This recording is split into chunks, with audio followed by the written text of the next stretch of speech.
दोस्तों, एक बार देवर्षि नारद यमलोक में यमराज से मिलने के लिए पधारते हैं। देवर्षि को देखकर यमराज भी उनका स्वागत करते हैं और पूछते हैं, हे देवर्षि, आज यमलोक में आने का क्या प्रयोजन है? मैं आपकी किस प्रकार से सहायता कर सकता हूं? तब देवर्षि नारद कहते हैं, हे धर्मराज, आप तो न्याय के देवता हैं। मनुष्यों को उनके पाप और पुण्य कर्मों के आधार पर आप उन्हें स्वर्ग अथवा नरक में डालते हैं। इसीलिए आपको स्वर्ग और नरक लोक के बारे में सब कुछ पता है। मैं यहां पर यह जानने के लिए आया हूं कि नरक की वह कौन सी नदी है जिसमें पापी और पुण्य आत्माएं एक साथ गिरती है। वह नदी कैसी है, उस नदी का क्या नाम है और मृत आत्माएं उस नदी को कैसे पार करती है? कृपया आप मुझे इन सभी के बारे में बताने की कृपा करें। फिर यमराज कहने लगते हैं, हे देवर्षि, यमलोक के मार्ग में जो नदी पड़ती है उसे वैतरणी कहा गया है।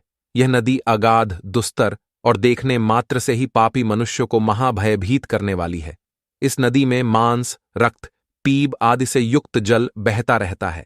मांस और कीचड़ से व्याप्त इस नदी से अत्यंत दुर्गंध आने लगती है, जिसे पार करना पापी मनुष्यों के लिए बहुत कठिन होता है।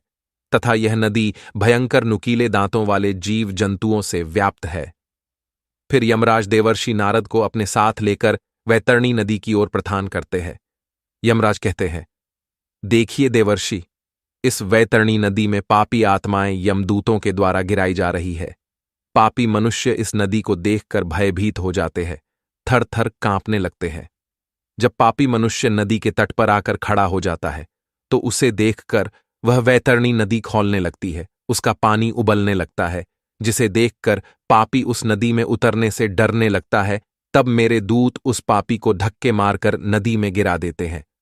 उस पापी के नदी में गिरते ही नदी के पात्र में नदी का जल तुरंत खौलने लगता है, जिससे उस पापी को असहनीय वेदना होने लगती है। उसका अंग अंग जलने लगता है। वह जोर जोर से चीखने चिल्लाने लगता है, किंतु किसी को भी उन पर दया नहीं आती। वैतरणी नदी का जल कीटाणुओं से तथा वज्र के समान सूंड वाले जानवरों से भी भरा हुआ रहता है। सूंस, घड़ियाल, वज्रदंत तथा अनेक हिंसक एवं मांस भक्षक जलचरों से वह महानदी भरी हुई है।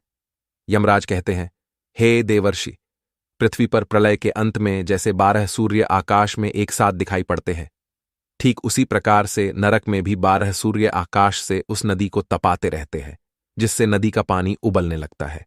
उस महाभयंकर नदी में गिरने वाले पापी मनुष्य दर्द से चिल्लाते हुए करुण विलाप करने लगते हैं। उनके मुख से बार बार अपने परिवार के लोगों का नाम पुकारा जाता है, किंतु उनकी मदद के लिए वहां कोई नहीं आता है। दुष्ट और पापी लोगों की गति ऐसी ही होती है। वे सभी पापी मनुष्य वैतरणी नदी में इधर उधर भागने लगते हैं। ऊपर से तपते हुए 12 सूर्यों की गर्मी से वे जलने लगते हैं, तो फिर वे नदी में डुबकी लगाते हैं। लेकिन नदी का पानी भी उनके शरीर को शांति नहीं देता है। वे उस गर्म जल में भी तड़पते रहते हैं। इतनी पीड़ा सहन करके वे अपने पाप कर्मों को याद करके दुखी होने लगते हैं। हे देवर्षि, वैतरणी नदी चारों ओर से भयानक भूखे जानवरों से भरी हुई है। वे सभी नुकीले दांतों वाले जानवर नदी में गिरने वाले प्राणियों को काटते रहते हैं, उन्हें कच्चा चबाने लगते हैं। सभी पापी लोग उन भयानक जानवरों को देखकर इधर उधर भागने लगते हैं, लेकिन फिर भी वे खुद की रक्षा नहीं कर पाते। फिर देवर्षि कहते हैं, हे धर्मराज, फिर जो लोग पुण्यवान होते हैं वे इस नदी को किस प्रकार से पार करते हैं? यमराज कहते हैं, हे देवर्षि, पुण्य करने वाले मनुष्य को यह वैतरणी नदी सुख प्रदान करने वाली होती है। इस नदी में गिरने पर उन्हें परमानंद की प्राप्ति होती है। इस नदी में अत्यंत सुंदर सोने से बनी हुई नौकाएं हैं। उन नौकाओं में सवार मल्लाह उन नदी के तट पर आए हुए पुण्यवान मनुष्यों का स्वागत करते हैं और उन्हें प्रेम पूर्वक कहते हैं, हे महात्मा जन, आप इस नौका में सवार हो जाओ और सुखपूर्वक वैतरणी नदी को पार करो। जिसने पृथ्वी लोक पर पुण्य किए हुए होते हैं वही मनुष्य इन नौकाओं में बैठने के योग्य होता है। जो लोग पापी होते हैं उन्हें नदी के तट पर खड़े मेरे दूत धक्के मारकर नदी में गिरा देते हैं और नदी में मौजूद कौआ, बगुला, उलूक आदि पक्षी उस पापी के शरीर पर चोंच से प्रहार करने लगते हैं। पुण्यवान मनुष्यों को नदी का जल अत्यंत सुंदर और पवित्र दिखाई पड़ता है। उन्हें उस नौका में बैठने पर किसी प्रकार का कष्ट नहीं होता है और वे जल्दी ही उस महानदी को पार करके आगे चले जाते हैं। वे जब आगे इस नदी में चलने लगते हैं तो नदी में मौजूद हिंस्र पशु उन्हें किसी भी प्रकार का कष्ट नहीं देते हैं। वे शांति से उन भयानक जानवरों के बीच में से चलने लगते हैं। फिर देवर्षि यमराज से कहते हैं, हे धर्मराज, कौन से पाप करने पर मनुष्य को इस महाभयंकर नदी में गिराया जाता है? यमराज कहने लगते हैं, हे देवर्षि, जो मूर्ख मनुष्य ईश्वर की, अपने गुरु की, अपने माता पिता की तथा अपने पूर्वजों की निंदा करता है, उनका अपमान करते हैं, बुढ़ापे में उनका सहारा बनने के बजाय उन्हें धक्के मारकर घर से बाहर निकाल देता है, उस पापी को इस वैतरणी नदी में गिराया जाता है। जो मूर्ख पुरुष अपनी पतिव्रता, सुशील और धर्मपरायण पत्नी का त्याग कर देता है, उसके साथ हिंसा करता है, उसका अपमान करता है, उस पापी को भी वैतरणी नदी के तट पर लाकर धक्के मारकर नदी के अंदर गिराया जाता है। हे देवर्षि, जो मनुष्य उसकी शरण में आए हुए मित्र, साधु, सन्यासी, बालक तथा बूढ़े लोगों का वध करता है, जो शरण में आई हुई स्त्री के साथ अनैतिक कार्य करता है, उसे भी इस नदी में गिराया जाता है।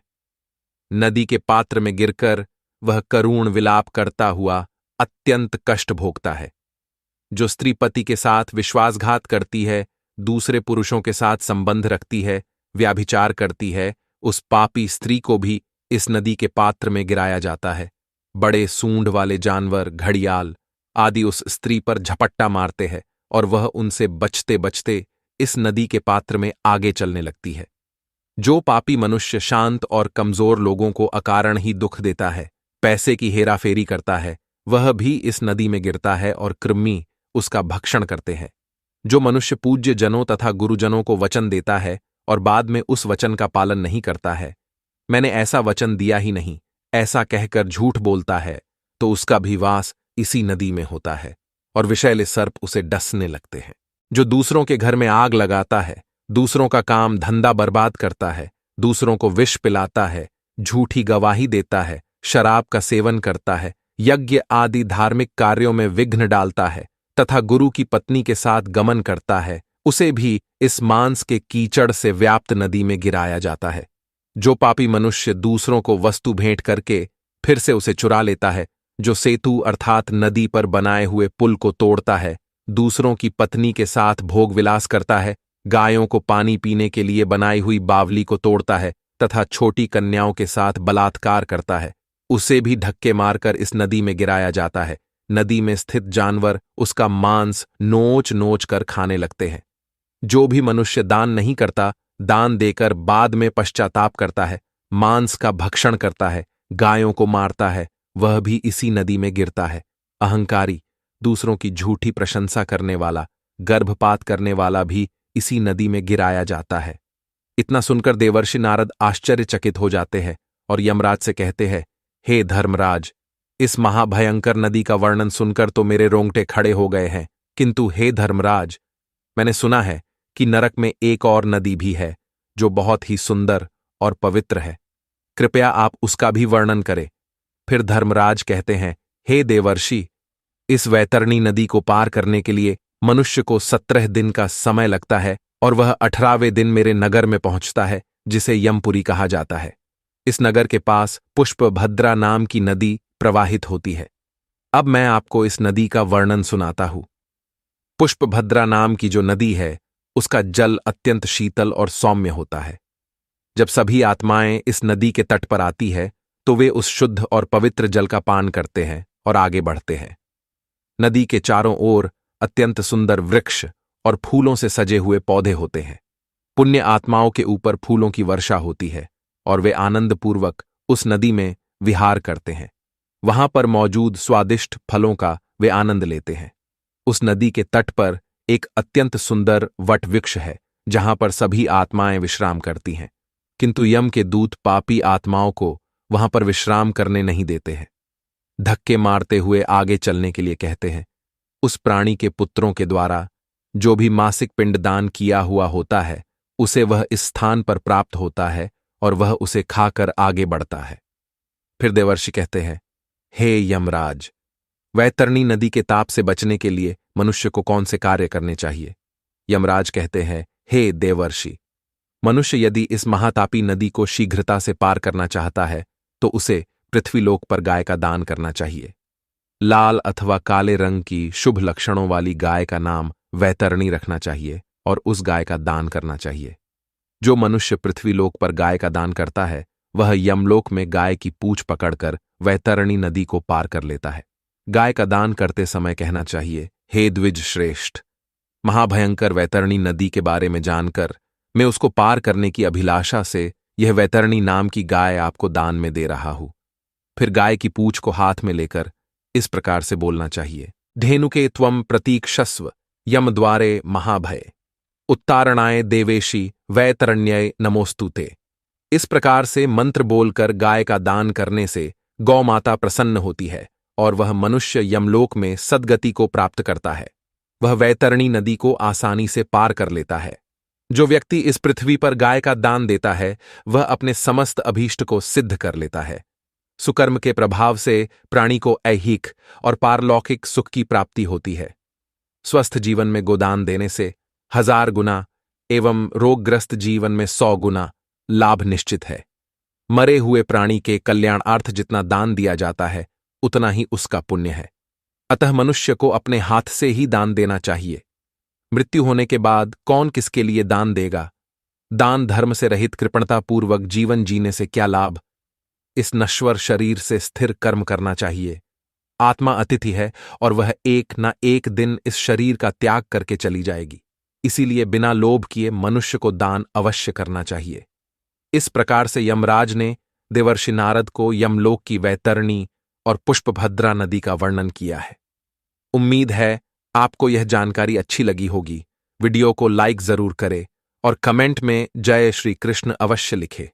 साथ ही चैनल को सब्सक्राइब करें ताकि ऐसी ही आध्यात्मिक जानकारी आपको प्राप्त होती रहे। आज की प्रस्तुति में बस इतना ही। आप सभी का धन्यवाद।